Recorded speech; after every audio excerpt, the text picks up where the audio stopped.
చూస్తున్నారు TV9 USA. నేను Shivani. Welcome to A to Z fast news. Italy రాజధాని రోమ్లో అణు ఒప్పందంపై అమెరికా, ఇరాన్ మధ్య చర్చలు జరగనున్నాయి. ఈ చర్చలకు అమెరికా ప్రత్యేక రాయబారి స్టీవ్ విట్కాఫ్, ఇరాన్ విదేశాంగ మంత్రి అబ్బాస్ అర్క్చి హాజరు కానున్నారు.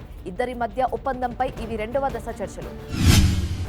రష్యా ఉక్రెయిన్ శాంతి ఒప్పందం నుండి అమెరికా త్వరలో వైదొలగవచ్చు. రష్యా ఉక్రెయిన్ శాంతి ఒప్పందం నుండి వైదొలగాలని అమెరికా అధ్యక్షుడు డొనాల్డ్ ట్రంప్ బెదిరించారు. రష్యా లేదా ఉక్రెయిన్ ఈ ఒప్పందానికి సిద్ధంగా లేకుంటే అది మూర్ఖపు చర్య అవుతుందని, తాము శాంతి ఒప్పందం నుండి బయటకు వస్తున్నామని ఆయన అన్నారు. అమెరికా ప్రభుత్వం ఇటీవల చాలా మంది విదేశీ విద్యార్థులకు వారి వీసాలు రద్దు చేసినట్టు తెలియజేస్తూ ఈమెయిల్స్ పంపింది. ఈమెయిల్లో విద్యార్థులను అమెరికా వదిలి వెళ్లమని కోరారు. అమెరికన్ ఇమిగ్రేషన్ లాయర్స్ అసోసియేషన్ 327 మంది విద్యార్థుల గురించి సమాచారాన్ని సేకరించింది. వీరిలో 50% కంటే ఎక్కువ మంది భారతీయ విద్యార్థులు, తర్వాత 14% విద్యార్థులతో చైనా రెండవ స్థానంలో ఉంది. అమెరికా ఫ్లోరిడా స్టేట్ యూనివర్సిటీలో గురువారం జరిగిన కాల్పుల ఘటనలో పోలీసులు ఒక అనుమానితుడిని అదుపులోకి తీసుకున్నారు. అదుపులోకి తీసుకున్న వ్యక్తి గురించి ఎటువంటి సమాచారం అందలేదు. ఈ కాల్పులో 6 గాయపడ్డారు. వారిలో ఒకరి పరిస్థితి విషమంగా ఉంది. రష్యా ఉక్రెయిన్ల మధ్య శాంతి ఒప్పందంలో భాగంగా క్రిమియాపై రష్యా నియంత్రణను గుర్తించడానికి అమెరికా సిద్ధంగా ఉన్నట్లు తెలుస్తోంది.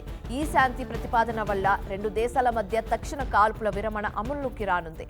అందులో భాగంగా రూపొందించిన ఫ్రేమ్వర్క్ ను ఉక్రెయిన్, యూరోపియన్ అధికారులు ప్యారిస్లో పరిశీలించారు.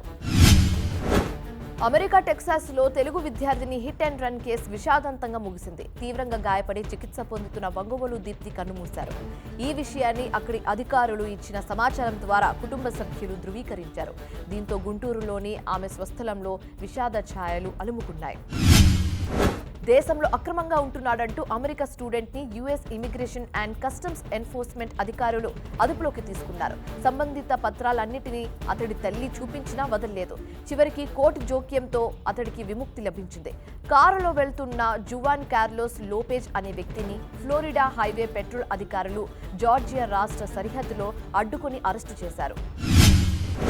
విదేశీ విద్యార్థులపై అమెరికా కక్షగట్టినట్లుగా వ్యవహరిస్తుంది. గత నెల రోజుల వ్యవధిలోనే ఏకంగా 1024 మంది విదేశీ విద్యార్థుల వీసాలను, అలాగే వారి లీగల్ రెసిడెన్స్ స్టేటస్ ని రద్దు చేసింది. వారంతా అమెరికాలోని 160 కాలేజీలు, యూనివర్సిటీస్లో చదువుకున్నవారే. వారంతా ఆందోళనకు గురవుతున్నారు. ఇలా ఉన్న పళంగా వెళ్లమంటే ఎలా అని విద్యార్థులు మండిపడుతున్నారు. ప్రపంచ కుబేరుడు ఎలాన్ మస్క్ తో భారత ప్రధానమంత్రి నరేంద్ర మోదీ శుక్రవారం ఫోన్లో మాట్లాడారు. ఇండియన్ ఎలక్ట్రిక్ వాహనాల మార్కెట్లోకి త్వరలో టెస్లా అడుగు పెట్టబోతున్న నేపథ్యంలో వారిద్దరూ మాట్లాడుకోవడం ప్రాధాన్యం సంతరించుకుంది. మస్క్, మోదీ పలు కీలక అంశాలపై చర్చించినట్లు సమాచారం. సో ఇది ఇవాల్టి A to Z fast news. చూస్తూనే ఉండండి టీవీ9 USA.